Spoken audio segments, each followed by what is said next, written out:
Hello again from DelusionDispeller, and this is the conclusion of cyclothymic mood disorder. Now, this really depicts how I used to be when I had cyclothymia in full force. First of all, one of the things about cyclothymia is that people with this disorder are low novelty seekers. The best way I can describe this is we don't seek something that's novel. We want things to be consistent. We need consistency. We don't like newness. I don't adapt real well to change unless it's something that I can really get excited about. I like things stable, and I feel very off kilter if things are changed suddenly. So I like the consistency. Now, I don't like repetition. I can't stand repetition. But I like kind of an even keel of, okay, we come in and we do it this way, and that's just how we do it.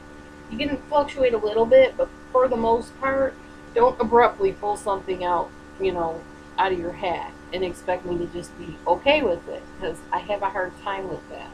I think Asperger's people go through that too, if I'm not mistaken, but I do know that cyclothymics have a problem with it. Harm avoidance. Yes, I get a little bit paranoid when I'm trying to avoid bad things happening to me or my children, although I'm doing a lot better with that. Sometimes I have been very paranoid, worried about things. Reward dependence. We depend on approval. We depend on achievement.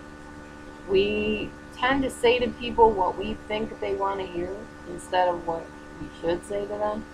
Sometimes, though, I'm not looking for that approval, and I'm not being a kind of a people pleaser. I just want to do my own thing and not say to people what they want to hear. I want to say what I want to say, what I want them to hear.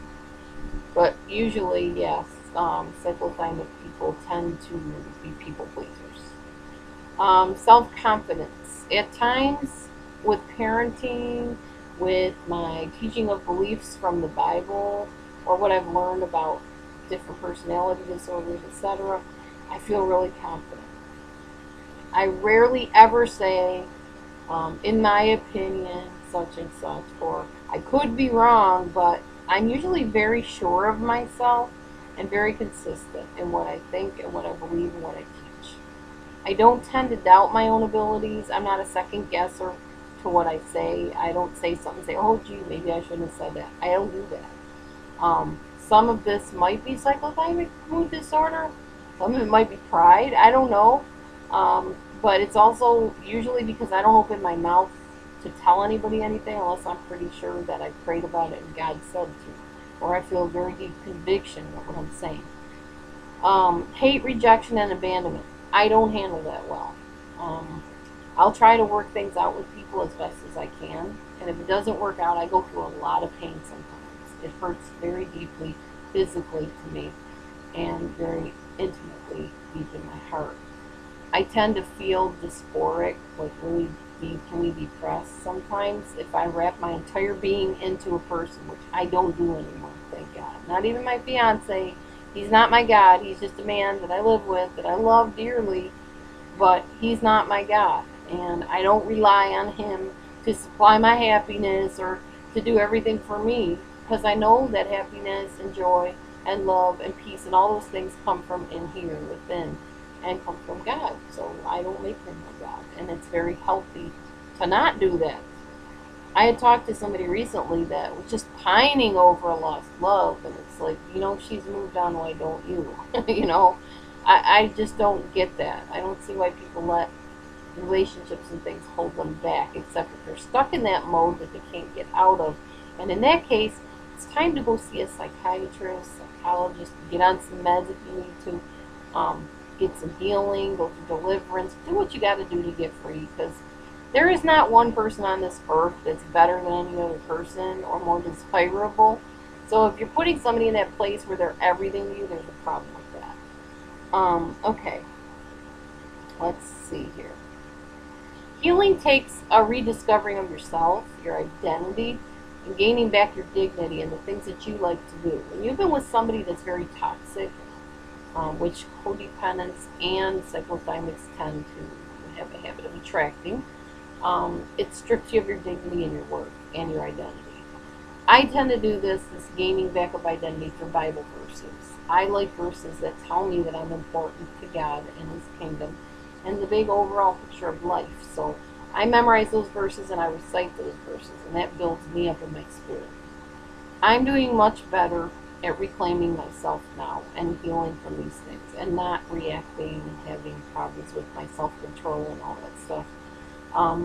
I've come to realize that this world is a huge place, and there are plenty of good-hearted people available out there, and there's plenty of help for people with disorders. You don't have to suffer. You really don't. You can get medicine, you can get help, you can get counseling. There's so many different ways that you can treat this type of situation. You can also get prayer from a church or whatever you need.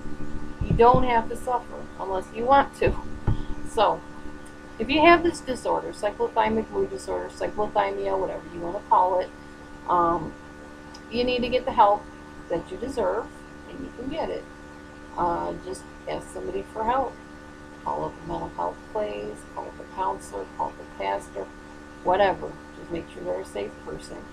And break free from these cycles, at least a little bit, so you can go on living your life in a little bit more normal of a way. Just take it from me, I did it.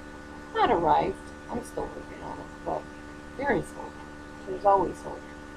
Thanks for listening. As always, if you have comments, questions, anything, opinions, views, need some help, need a shoulder, need a friend, look me up, DelusionDispeller at gmail.com, and I look forward to hearing from you soon, and I always love reading your comments. And it's late at night right now, it's my bedtime, so I'm going to head for bed. But thanks for watching. I hope you understand a little bit more about cyclothymic mood disorder, and I welcome anybody's input from this point on. Thank you. God bless you. Have a great night. Bye-bye.